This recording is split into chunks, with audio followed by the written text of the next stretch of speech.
Ce jeune homme que vous voyez, avec un visage innocent et une apparence inoffensive, est un espion chinois vivant aux États-Unis pour recueillir des informations et les envoyer en Chine. Dans ce court extrait vidéo, on peut voir qu'il est interrogé par l'un des agents du renseignement américain, sans avoir la moindre idée qu'il savait déjà exactement qui il était vraiment. Il s'appelle Ji Chaokun, un jeune homme qui se faisait passer pour un simple étudiant, mais qui en réalité était là en tant qu'espion chinois. Un seul problème persistait, il n'a pas su garder le secret, même auprès de ses amis. Dans cette vidéo, nous présenterons des messages, photos et enregistrements réels essentiels à cette opération. Pour comprendre comment l'une des affaires d'espionnage les plus documentées de l'histoire récente a commencé, vous devez d'abord comprendre qui était Ji Chaokun avant tout cela. Il a étudié à l'Université d'aéronautique et d'astronautique de Pékin, l'une des institutions les plus prestigieuses de Chine, spécialisée précisément dans ce que le gouvernement chinois désirait le plus, l'ingénierie aéronautique. Les moteurs d'avion comptent parmi les technologies les plus complexes à reproduire. Développés principalement pendant la Seconde Guerre mondiale, les États-Unis et l'Europe ont gardé le monopole technologique pendant des décennies, et la Chine avait investi d'énormes efforts pour tenter de voler ce savoir-faire. Environ 6 mois avant d'obtenir son diplôme, Ji se trouvait à un salon de l'emploi lorsqu'il aperçut un stand à l'intitulé mystérieux. Quelqu'un se présentait comme professeur, recrutant pour ce qu'il décrivait simplement comme une unité confidentielle. Il n'a pas fallu longtemps à Ji pour comprendre qu'il était recruté par le ministère de la Sécurité d'État, le MSS, la principale agence de renseignement chinoise. Il y avait 2 raisons pour lesquelles le MSS s'intéressait à Ji. Premièrement, ses connaissances techniques, qui pourraient aider à identifier des secrets commerciaux précieux. Deuxièmement, et peut-être plus important encore, il avait un visa pour voyager aux États-Unis et aucun antécédent suspect. C'était le profil parfait. Le MSS a beaucoup investi dans Ji. Dîner, traitement d'invité spécial, tout était soigneusement conçu pour donner l'impression d'une occasion exaltante, presque comme dans un film de James Bond. Et ça a marché. Ji était vraiment enthousiaste. Il s'est rendu à Nankin, où il a suivi une formation initiale sur le vol de secret de l'industrie aéronautique. Et c'est précisément là que le premier problème a commencé à apparaître. Ji était pratiquement incapable de garder un secret. Il a envoyé à son propre ami des photos de son formulaire officiel d'inscription au MSS. Son ami, surpris, lui a demandé s'il devait vraiment envoyer cela. Ji a également envoyé des photos de liasses de billets de 100 $ américains, étalées sur ce qui semblait être son propre salon. Ce n'était pas l'attitude d'un espion professionnel, mais celle de quelqu'un trop fier de sa réussite pour garder le silence, même s'il savait qu'il ne le pouvait pas. À la mi-2013, Ji a obtenu son visa et s'est rendu aux États-Unis, commençant ses études à l'Institut de technologie de l'Illinois, à Chicago. La routine initiale de Ji à Chicago était ordinaire. Il étudiait à l'université, faisait du sport et jouait en ligne le soir. Sa petite amie et ses parents lui rendaient visite et ils voyageaient ensemble aux États-Unis. Lors d'un voyage dans l'Ouest américain, en passant par Salt Lake City, il a été présenté à l'église mormone, ce qui a profondément changé sa vie. Ji n'a pas semblé hésiter une seule seconde avant de décider de se convertir. Il était vraiment enthousiaste. Des amis de l'époque l'ont décrit comme quelqu'un qui embrassait pleinement chaque expérience américaine, y compris les expressions d'argot que les jeunes utilisaient à l'époque, les répétant de manière presque exagérée. Il a été officiellement baptisé à l'église, avec son verset préféré du livre de Mormon choisi personnellement pour la cérémonie. Il participait à toutes les activités de l'église avec ses nouveaux amis américains. Pour toute personne observant de l'extérieur, Ji était simplement un jeune Chinois qui s'adaptait et tombait amoureux de la vie aux États-Unis. Il avait un secret. Mais il vivait comme s'il n'en avait pas.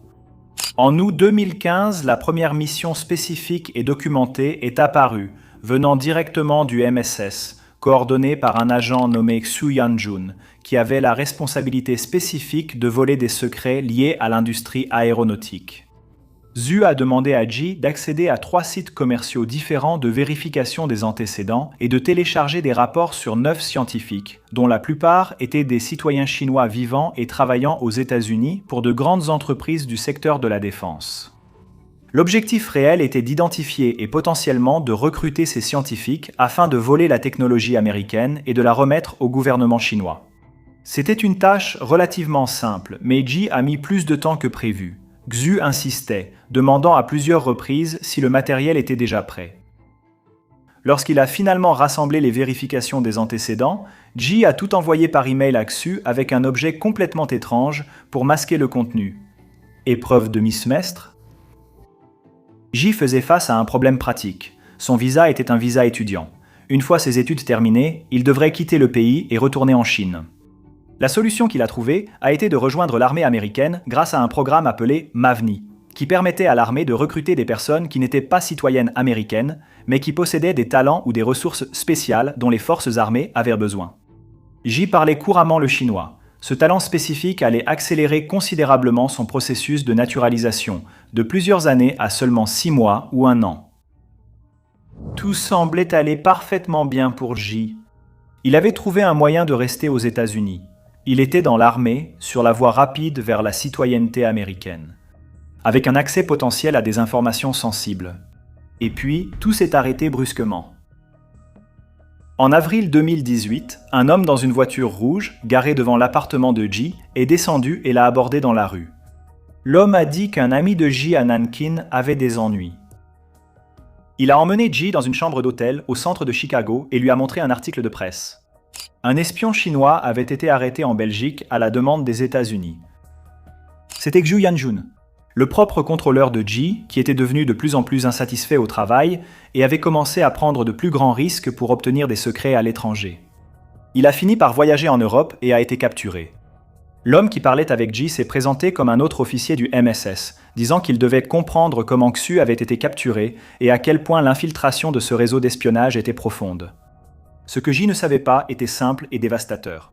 Cet homme était en réalité un agent infiltré du FBI. À partir de ce moment-là, une relation a commencé entre Ji et ce faux contrôleur. Tout était enregistré.